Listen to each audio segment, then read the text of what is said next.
प्रिय छात्रों, सुप्रभात। आप लोग कैसे हैं? आशा है कि आप लोग ज़रूर अच्छे होंगे। आज हम लोग कक्षा चतुर्थ के छात्रों के लिए सर्वनाम का अध्यापन कराने जा रहे हैं। आप लोग ध्यान से सुनेंगे। आप लोगों के पास पुस्तक है, पुस्तक को देखें। इसमें दिया गया है कि नीचे लिखे गए वाक्यों को आप लोग ध्यान से पढ़िए और समझिए। देखिए, पहला वाक्य में है कि अभिषेक विद्यालय पैदल जाता है। अभिषेक का विद्यालय अभिषेक के घर के पास ही है। अभिषेक समय पर विद्यालय पहुंचता है। चौथा में है विद्यालय से वापस आकर अभिषेक घर का काम करता है। घर में अभिषेक को सभी प्यार से बुलाते हैं।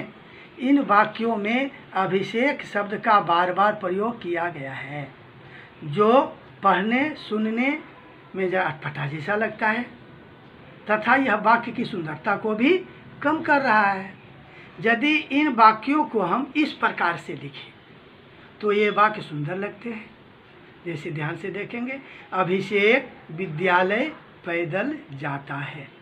उसका घर विद्यालय के पास ही है। वह समय पर स्कूल पहुंचता है। विद्यालय से वापस आकर वह घर का काम भी करता है। घर में उसे सभी प्यार से बुलाते हैं। बच्चों ध्यान दें, पहले वाक्य में कर्ता अभिषेक संज्ञा शब्द है। अन्य वाक्यों में अभिषेक यानी संज्ञा जो अभिषेक के स्थान पर उसका, उसके, वह, उसे शब्दों का प्रयोग किया गया है। अतः ये सभी सर्वनाम हैं।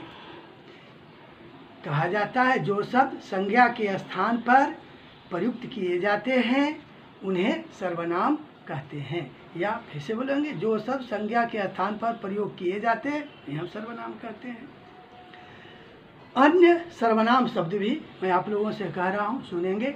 जैसे वह, वे, तू, तुम, मैं, हम, आप, उस, कोई, कौन, जो, सो, कुछ इसके अलावे और सर्वनाम शब्द हैं, वह देखेंगे।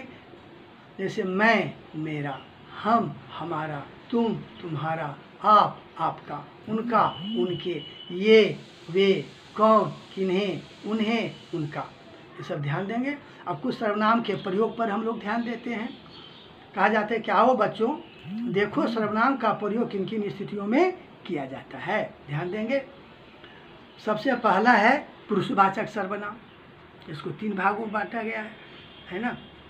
क्या गया? सबसे पहले अपने लिए जो प्रयोग किया जाता है। कुछ शब्द सर्वनाम ऐसे हैं, जैसे मैं विद्यालय जाता हूँ, हम खाना खाते हैं।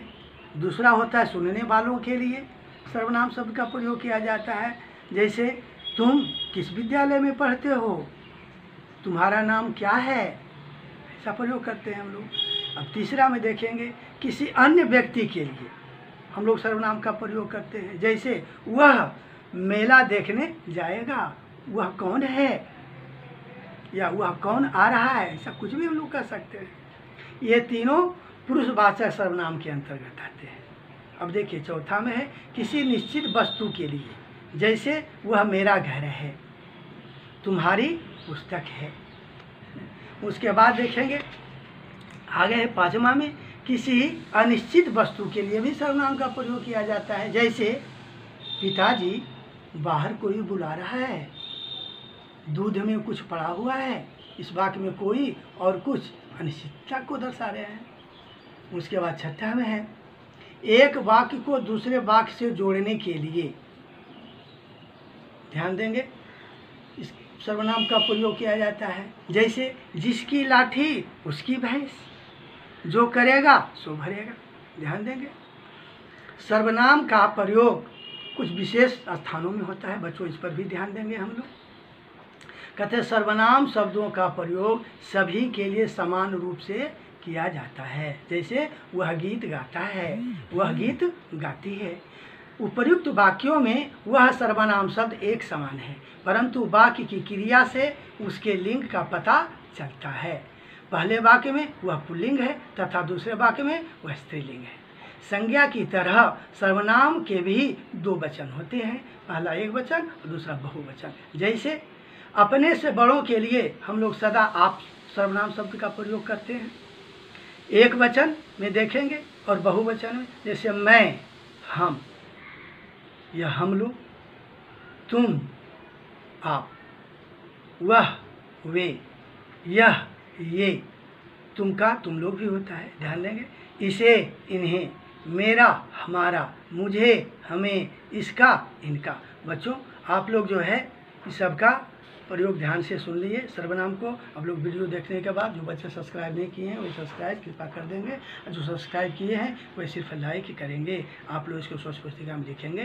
धन्यवाद।